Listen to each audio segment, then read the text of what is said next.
So go back to what you were saying, Charlene, because all of us are yoga teachers. And so I think we speak at a certain level of language that you wouldn't know all of this was part of yoga if you just took a yoga class or if you've seen a yoga class on TV. You wouldn't know that all of this exists. So when you were talking about the singing and the call and response, tell me what you understand about, is it Kirtan? How do you pronounce it? And how that fits into the tradition of yoga. Well, Kirtan is chanting, and so it's mantra. So explain for our listeners what So, that okay, is. so it's mantra, meaning that it is a meditative contemplative practice where it's a repetition of sayings, of the recitation of the traditions within the yogic scriptures that you're saying over and that you're repeating over and over. Is what happens in Islamic prayer. It's what happens in Christian prayer. I'm sure it happened in Judaism. And so it is a repetition of specific scriptures or sutras that that repetition can spark inspiration within self, which ultimately, again, as we talked earlier, is about revitalizing your vitality and the energetic prana within yourself in order to use that as a form of healing. So the Alzheimer's Prevention Foundation, if I'm saying that, Research Prevention Foundation, they actually are doing research on the use of kirtan kriya, right? So they have a specific kirtan or chanting of particular yogic scriptures that they're showing over an 8-week period is supporting brain health for Right. Alzheimer's. Okay, so that's, yeah.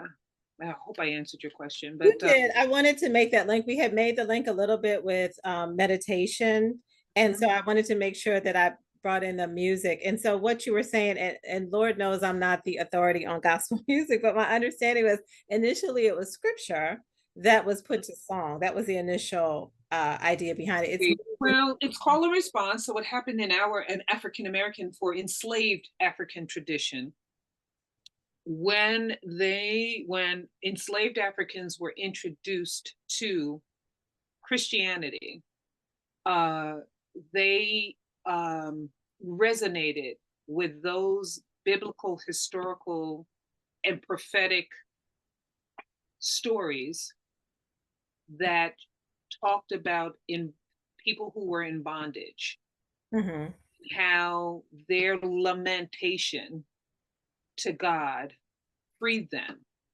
And so when you're looking at um, spirituals, African or enslaved African American spirituals, it's those.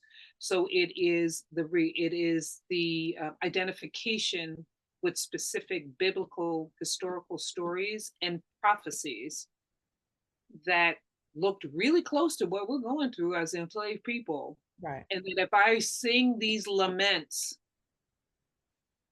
God is going to hear me and move me towards my liberation.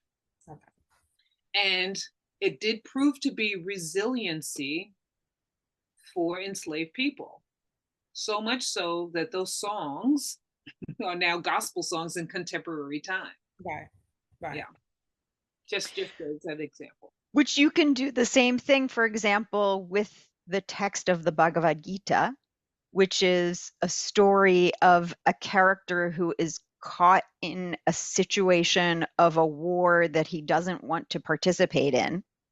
And for anyone who is going through a challenging situation that was not of their making and finds themselves having to navigate that circumstance as best as they are capable, some of the content of that story can feel relevant, can feel inspiring or useful. So we can use that text as a way to find perspective or meaning making in our own lives that look very different from the literal meaning of the text.